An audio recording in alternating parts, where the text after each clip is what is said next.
Bismillahirrahmanirrahim. Assalamualaikum warahmatullahi wabarakatuh. Wahai murid-muridku, wahai anak-anakku yang senantiasa dirahmati oleh Allah Subhanahu wa Ta'ala, marilah kita lanjutkan pelajaran kita ngaji belajar urip. Kali ini kita mendengar cerita Rekso. Malam itu begitu dingin, kabut tebal menyelimuti lereng Gunung Lawu. Seluruh penghuni Padepokan Tapaliman tertidur pulas, termasuk yang Jabar. Malam yang benar-benar sunyi dan dingin.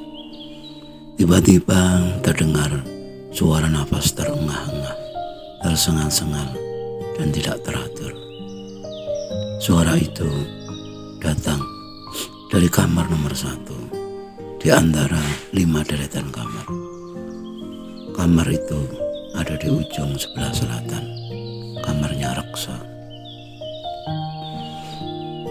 Dia adalah murid tertua yang Jabar. Rekso terbangun tiba-tiba, duduk terengah-engah, lalu memejamkan mata dan istighfar.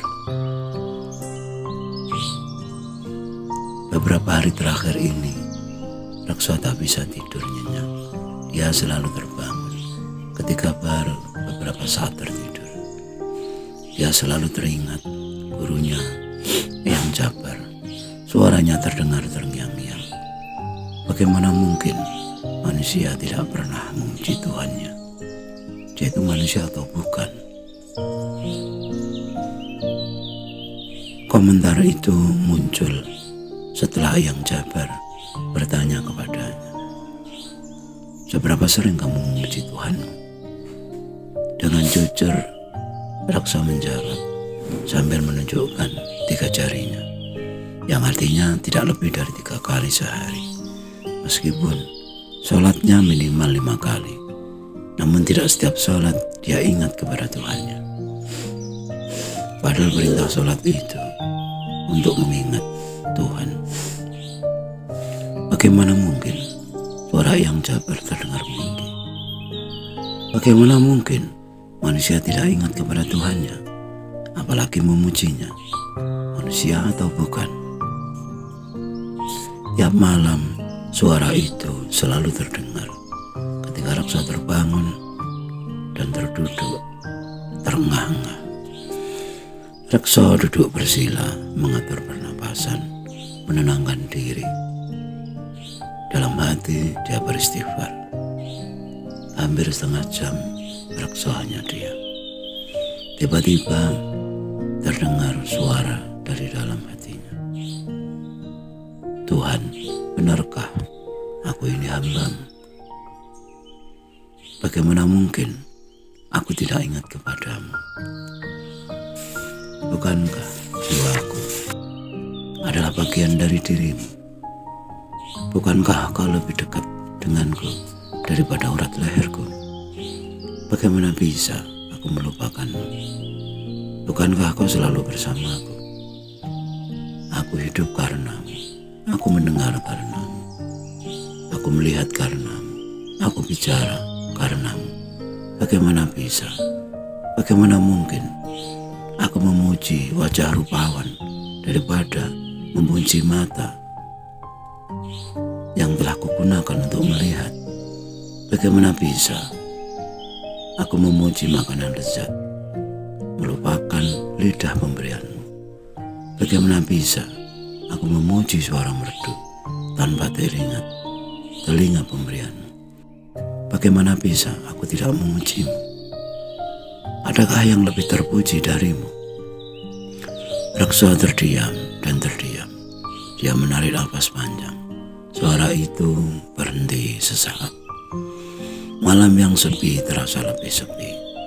Dinginnya malam tiada terasa karena gemuruh hati dan suara dari dalam itu memenuhi pendengaran batinnya. Setelah lama terdiam, akhirnya suara itu terdengar lagi. Hai reksa, bukankah kau lebih suka dipuji daripada dimaki-maki? Bukankah kau lebih suka dipuja daripada dihina? Demikian juga aku. Puaskanlah aku, maka aku pun akan memuaskanmu. Banyak-banyaklah memujiku, banyak-banyaklah bercerita tentang nikmatku yang telah kuberikan kepadamu. Kabarkanlah kepada siapapun yang mau tentang adanya diriku, tentang surgaku, tentang nerakaku, tentang nikmatnya hidup. Bila mensyukuri pemberianku, tentang siksaan hidup bila mendustakan nikmat dariku. Lakukanlah semua perintahku dan jauhilah segala laranganku. Bersabarlah terhadap cobaan hidup, penderitaan, kesengsaraan hidup yang kau jalani. Bila kau mampu bersabar, kau adalah hamba-Ku yang sebenarnya. Syukurilah segala apa yang telah ada padamu. Jangan kau ingat-ingat yang telah tiada.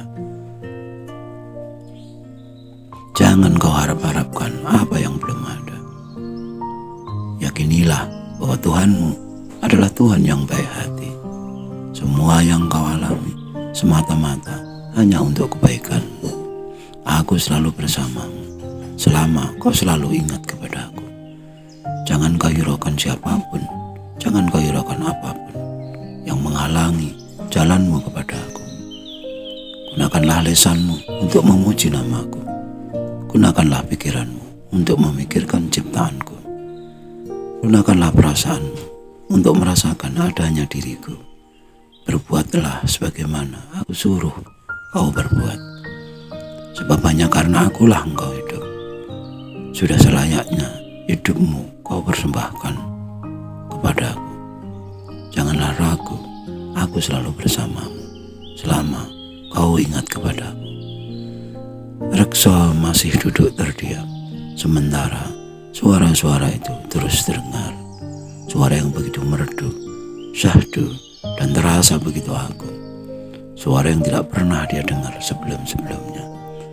Reksa merasa dibawa ke alam lain yang tidak terbayangkan. Dia terhanyut oleh suasana hati yang tidak tergambarkan. Dia merasa antara ada dan tiada, antara sadar dan tidak sadar. Namun semua terasa begitu indah, bahkan maha indah.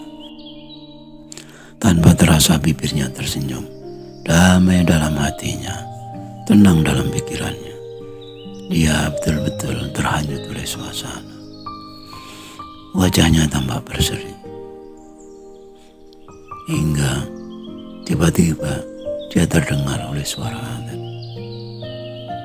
Suara adzan yang dikumandangkan oleh Lilo, adik perguruannya yang paling kecil. Reksa segera bangun dari duduk, pergi ke kamar mandi, kemudian sholat subuh. Hari itu dia merasa lahir kembali, merasakan hidup yang lebih hidup, lebih siap menjalani hidup, baik suka maupun duka, baik sempat maupun sempit. Dia siap mengisi hidupnya dengan perjuangan yang sebenarnya, yaitu perjuangan untuk selalu ingat kepada Tuhannya dengan jalan mengenali dirinya sebaik-baiknya. Sekian dulu cerita yang mohon maaf atas segala kekurangan dan semoga selalu bermanfaat. Marilah kita berdoa bersama. Ya Allah, mudahkanlah jalan pengabdian kami kepadamu. Amin, amin, amin. Ya Rabbal Alamin. Wassalamualaikum warahmatullahi wabarakatuh.